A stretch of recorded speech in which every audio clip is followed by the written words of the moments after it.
Salve Maria. Nós retornaremos agora nesse tempo da paixão com as pílulas espirituais, com o propósito de podermos meditar um pouquinho de maneira muito simples a paixão segundo São João a cada dia até chegarmos à Sexta-feira Santa. Então, ontem eu fiz um sermão falando precisamente sobre esse tema da meditação da Sagrada Paixão e como ela pode ser proveitosa. Nós vamos então procurar aplicar aquilo que dissemos no sermão a essa meditação, cada um devendo então tirar o proveito para a própria alma, aplicando no seu cotidiano, para poder assim imitar melhor nosso Senhor Jesus Cristo, viver propriamente da vida de nosso Senhor Jesus Cristo. Então eu vou ler um trecho da Paixão segundo São João, eu vou seguindo assim na ordem e fazendo então algumas considerações sobre o texto. Então a Paixão, propriamente segundo São João, começa no capítulo 18. Nós vamos pegar o texto conforme a Paixão cantada na Sexta-feira Santa. Tendo Jesus dito estas palavras, saiu com os seus discípulos para a outra banda da torrente do Cedron, onde havia um horto no qual entrou ele e os seus discípulos. Então, devemos, claro, lembrar que Nosso Senhor tinha acabado de comer a última ceia com os apóstolos. Nosso Senhor tinha, durante a última ceia, instituído a Eucaristia, instituído a missa, o sacrifício da nova e eterna aliança, e tinha também instituído o sacerdócio.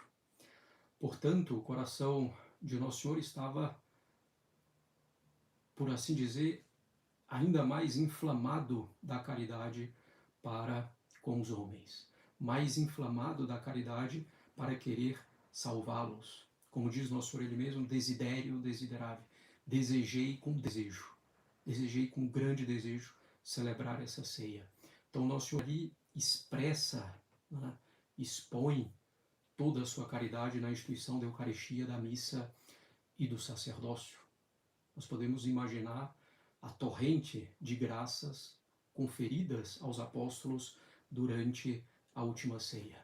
Vejamos então o coração de Nosso Senhor abrasado de amor, de ternura, de bondade para com os apóstolos. Ele foi então ao horto no qual entrou ele e os seus discípulos.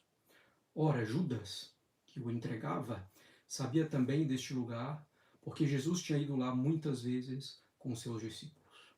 Então nós temos aqui Judas, que recebeu também todas essas graças na Eucaristia, mas em vez de aproveitá-las para se converter, se arrepender, endureceu ainda mais o seu coração. Portanto, como nós cantamos no invitatório, nesse trecho de Matinas, no tempo da Paixão, quando nós ouvirmos a voz do Senhor, que ela venha por meio de um superior, que ela venha por meio de um sermão, de uma boa conferência, de um bom livro, de um diretor espiritual, de um padre que oriente a nossa alma. Então, quando ouvirmos a voz do Senhor, que a gente não endureça o nosso coração, mas que a gente aproveite a graça, ainda que nos pareça humanamente mais difícil. Tendo, pois, Judas tomado a coorte e guardas, fornecidos pelos pontífices e fariseus, foi lá com lanternas, archotes e armas. Então, Nosso Senhor, um único homem, com um punhado de apóstolos ali rezando, e os apóstolos a certa distância, e vai praticamente todo um exército, uma grande parte do exército, prender Nosso Senhor. Mas Jesus, que sabia tudo o que estava para lhe acontecer, adiantou-se e disse-lhes: a quem buscais? Responderam-lhe: a Jesus Nazareno. Disse-lhe Jesus: sou eu. Então, Nosso Senhor sabia de tudo. Isso também é importante a gente compreender. O coração de Nosso Senhor, durante toda a sua vida, desde o primeiro instante da sua concepção no seio de Nossa Senhora, Nosso Senhor já sabia tudo. E sabia tudo o que deveria sofrer.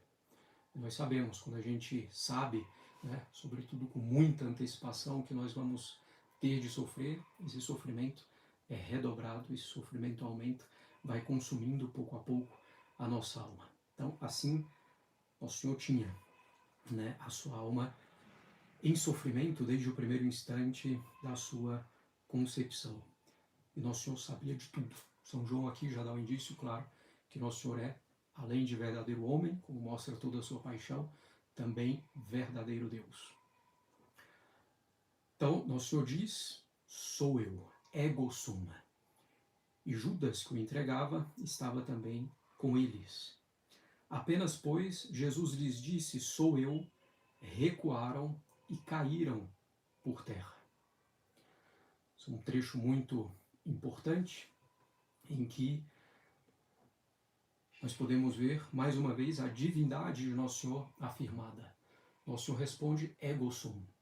Eu sou, não simplesmente eu sou para se identificar, mas eu sou aquele que é. Nosso Senhor afirma que Ele é Deus. Como Deus, falando com Moisés, então, que nós temos no Êxodo, eu sou aquele que é. Nosso Senhor, então, afirma a sua divindade, dá mais uma graça para aqueles que estão prestes a prendê-lo, e em particular Judas, que o está traindo. Todos caem por terra. Nosso Senhor, então, afirma a sua divindade, dando uma graça para os presentes. Eles caem por terra, vem o poder de Nosso Senhor, mas ainda assim negam essa graça.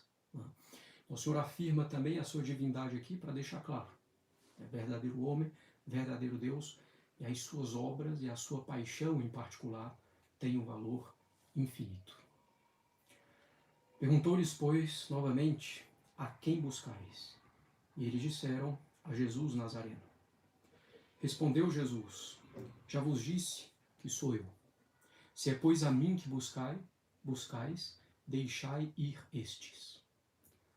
Então, penetremos um pouquinho mais o coração de Nosso Senhor, ardendo de caridade, na última ceia, ainda aqui, procura converter todos os presentes, em particular Judas Iscariotes, o traidor, mostrando a sua divindade, mostrando o seu poder. E essa delicadeza da caridade e da bondade de Nosso Senhor é tão grande que ele se preocupa ainda com seus apóstolos, que estão a ponto de abandoná-lo. Se é, pois, a mim que buscai, deixai ir estes. Disse isto para se cumprir a palavra que ele dissera. Dos que me deste, não perdi nenhum. Mas Simão Pedro, que tinha uma espada, puxou dela e feriu um servo do pontífice, e cortou-lhe a orelha direita. Este servo chamava-se Malco. Porém, Jesus disse a Pedro, mete a tua espada na bainha, não hei de beber o cálice que o Pai me deu? Então, com base nos outros evangelhos, nós sabemos que os apóstolos estavam também no horto, 3 estavam mais próximos de Nosso Senhor e estavam dormindo.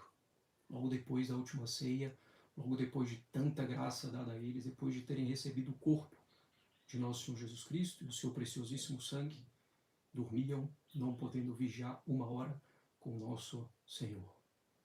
Assim somos nós, às vezes, negligentes com as graças que Deus nos dá, nos parecendo um pouco difícil, talvez, nos deixando vencer pelo cansaço, quando era o momento, talvez, de fazer um pouquinho mais de esforço para a glória de Deus na nossa vida espiritual.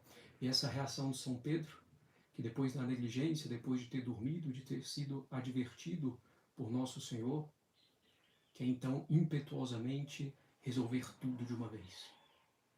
Nosso Senhor então diz para que ele guarde a sua espada. Muitas vezes assim somos nós, somos negligentes, percebemos então essa negligência, queremos resolver tudo de uma vez, nos santificar logo de uma vez, adquirir as virtudes de uma vez, e as coisas não funcionam assim. Devemos nos arrepender das nossas negligências e pouco a pouco, no tempo que Deus quer que a gente caminhe para a nossa perfeição, para a nossa santificação. E aqui ainda, o Senhor mostra mais uma vez o desejo dele de cumprir a vontade de Deus, de ir ao seu sacrifício, de não negar o seu cálice, mas de fazer a vontade de Deus, indo então à sua paixão propriamente dita e à sua morte de cruz. Podemos então tirar algumas lições desse breve trecho da paixão para a nossa alma. Então, uma vez mais, a caridade de Nosso Senhor que o inflama o tempo inteiro, vindo da última ceia, querendo ainda provar e provando a sua divindade para converter esses, tendo a delicadeza de deixar os apóstolos fora de qualquer condenação e o desejo imenso de querer sofrer.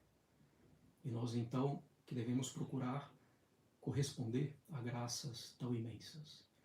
Devemos procurar não dormir, não relaxar, não voltar atrás, não descansar da nossa vida espiritual, sempre tendendo a maior união com o Nosso Senhor. Não repetir então os apóstolos, depois de tantas graças, não fizeram a vontade de Nosso Senhor, vigiando com Ele.